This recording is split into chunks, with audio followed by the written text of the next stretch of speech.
మీ బట్టలకి సాఫ్టింగ్ ప్రొటెక్షన్ ఇచ్చే సరైన ప్రొడక్ట్ ఎలిమ్ ఫ్యాబ్రిక్ కండిషనర్.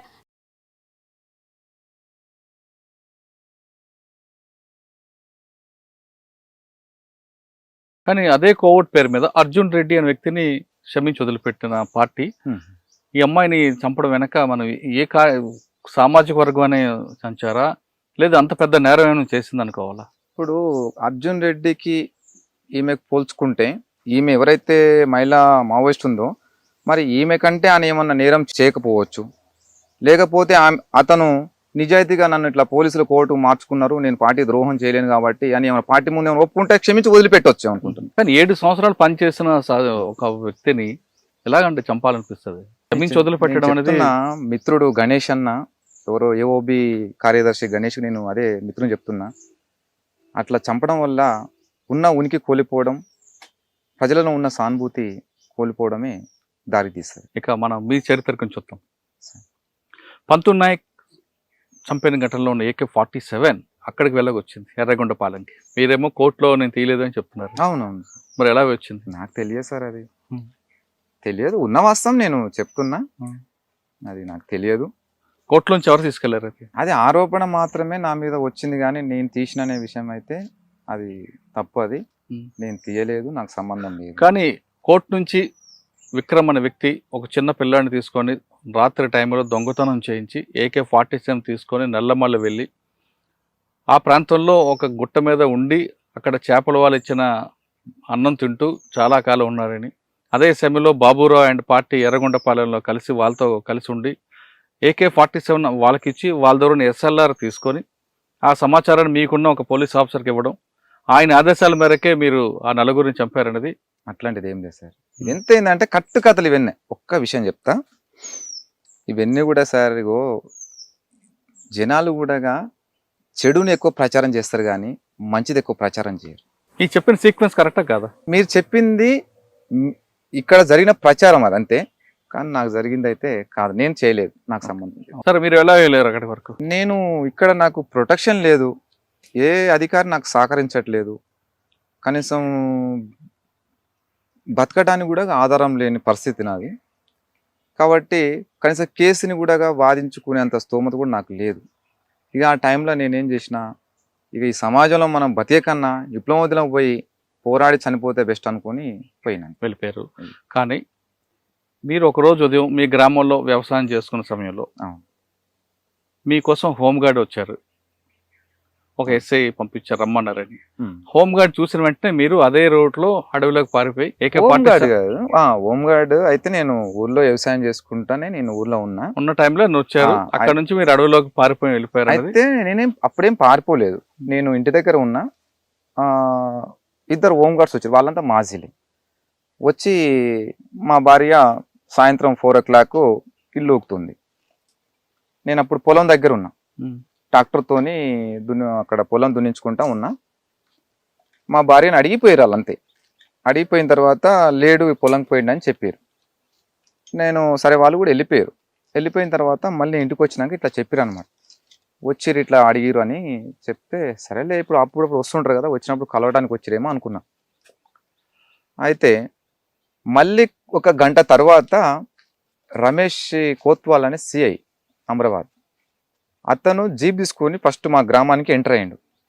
ఎవరైతే హోంగార్డు మా ఇంటికి వచ్చిపోయారో అతను నాకు కాల్ చేసిండు, తమ్ముడు నేను CI సార్ మిమ్మల్ని కలవడానికి వస్తున్నాడు, ఊరు బయటికి రండి, నేను బైక్ మీద వస్తున్నా అని చెప్పిండు. అంటే నాతోనేం పని సార్, కానీ అంటే ఎప్పుడు కూడా నేను ఎప్పుడు కలవలేదు, మాట్లాడలేదు. నాతోనేం పని అన్నా, ఏదో పని ఉంది మాట్లాడటానికి రమ్మంటున్నా. 7 అవుతుంది టైం. ఈ టైంలో నాకెందుకు, నన్నెందుకు కలుస్తాడని చెప్పేసి నేను కొంచెం భయపడ్డ తర్వాత నేనేం చేసినంటే, ఎంతకైనా మంచిది కొంచెం పక్క ఉంటే బాగా అని చెప్పేసి నా మొబైల్ స్విచ్ ఆఫ్ చేసి నేను పక్కకి వెళ్ళిపోయాను. ఆయన వచ్చిండు, ఒక అర్ధగంట సేపు ఉన్నాడు.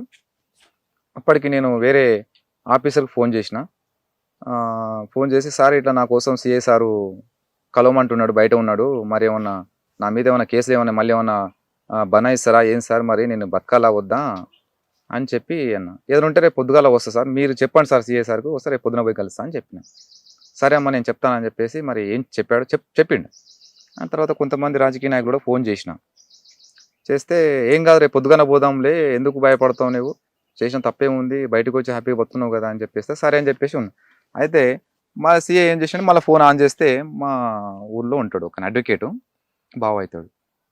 అతను ఏం చెప్పినంటే, మమ్మర్ది ఇట్లా సారు మా ఇంటి దగ్గర కూర్చున్నాడు, వచ్చే ఇంటికి చాలాసేపు అయింది వెయిట్ చేస్తున్నాడు అంటే, చూడండి బావ, సార్తో నాకు ఆయనకేం పని లేదు, నాకు ఆయనతో ఏం అవసరం లేదు, నాకు నేను ఏదంటే పై ఆఫీసర్లతో మాట్లాడుకుంటా, ఆయన ఎందుకు వచ్చిండు నాకు సమాధానం చెప్పమని చెప్పిన. కలవటానికి వచ్చిండంట, కలవటానికి వస్తే మరి పిఎస్కి రమ్మంటాడు, నాకు వస్తాడు డైరెక్ట్ ఇక్కడ ఎందుకు వస్తాడు, ఎందుకంటే అప్పటికి నేను జైల్లో ఉండొచ్చినా, అప్పుడప్పుడే నాకు జైలు అనుభవం తెలుసు కాబట్టి, ఇవన్నీ పోలీసులు ఆడే అన్నీ నాకు తెలుసు కాబట్టి కొంచెం నేను భయపడి, లేదు బాబా ఏం లేదు, ఏమన్నా రేపు పొద్దుగాల కలుస్తాం వెళ్ళిపోమని చెప్తే, సరేనా 8 గంటలకు అని మా ఇంటికి వచ్చిండు, రేపు పొద్దుగాల రాకపోతే స్పెషల్ బాడీ తీసుకొని వస్తా అని చెప్పేసి వెళ్ళిపోయింది.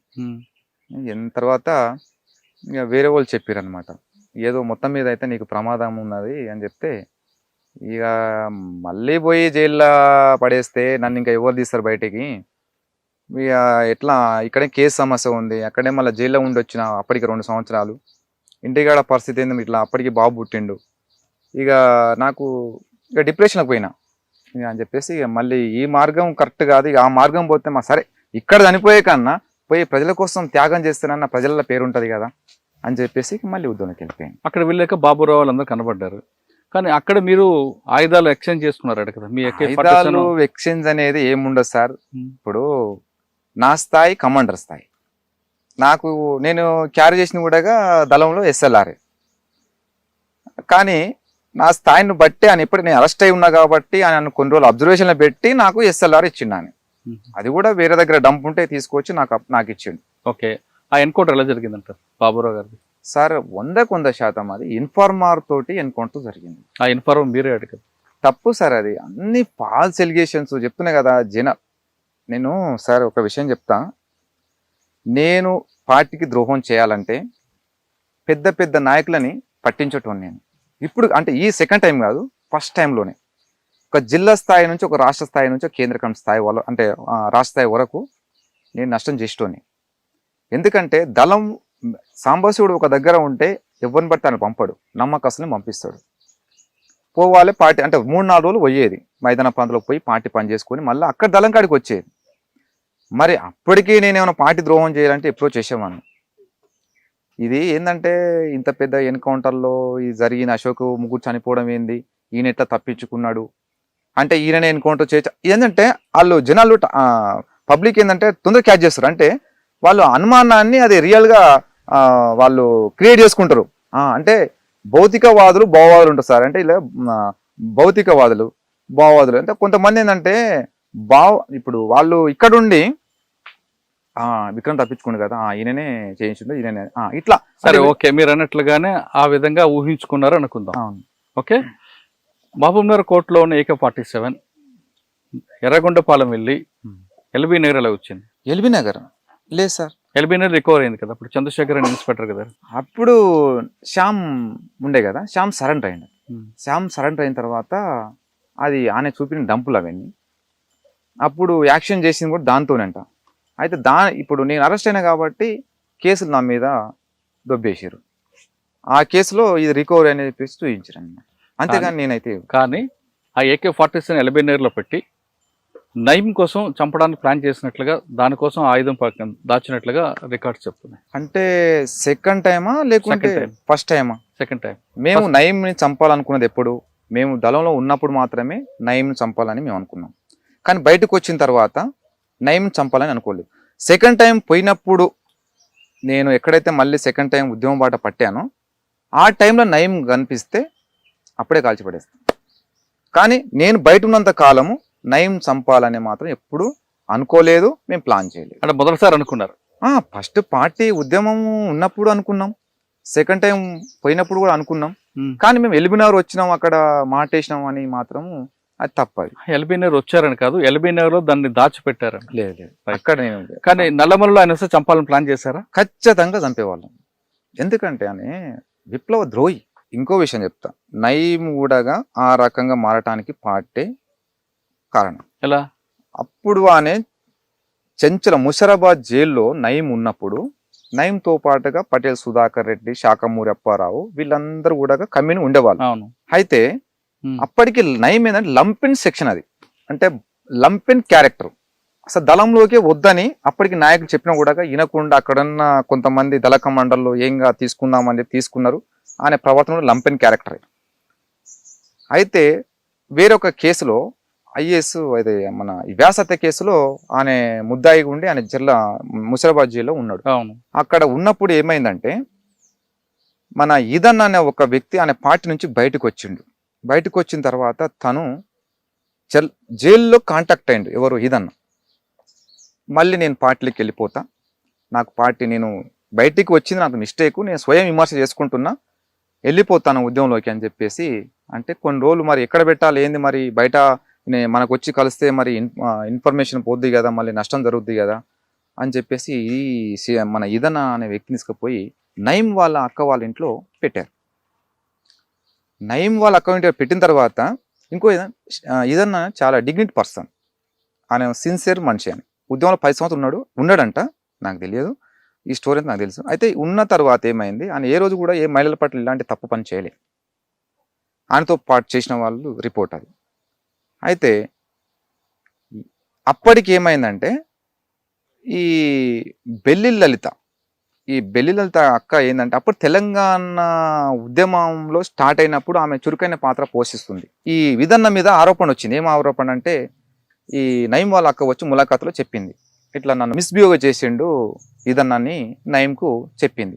నయీం ఏం చేసిండు, పార్టీ అక్కడ ఉన్న కమ్యూనికి రిపోర్ట్ చేసింది.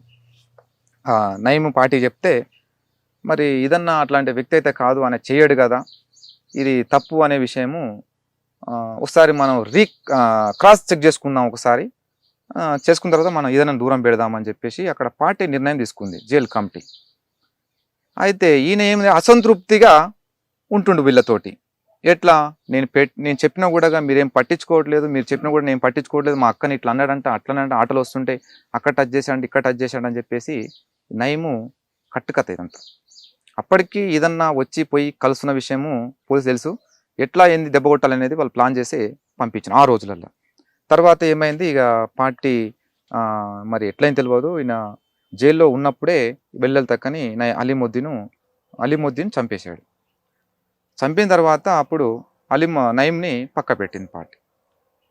పక్క పెట్టిన తర్వాత మరి ఆ సమస్య రాకపోతుండే, ఇదన్న విషయం అప్పుడే ఏదో సాల్వ్ చేసి ఉంటే అక్కడికి అయిపోయేది. కానీ మరి అక్కడ ఏం జరిగింది ఏందనేది విషయం అయితే ఇక లోతులో అక్కడ వాళ్ళకి తెలుసు. తర్వాత ఇక ఆయన పూర్తిగా బెండ్ అయిపోయిండు.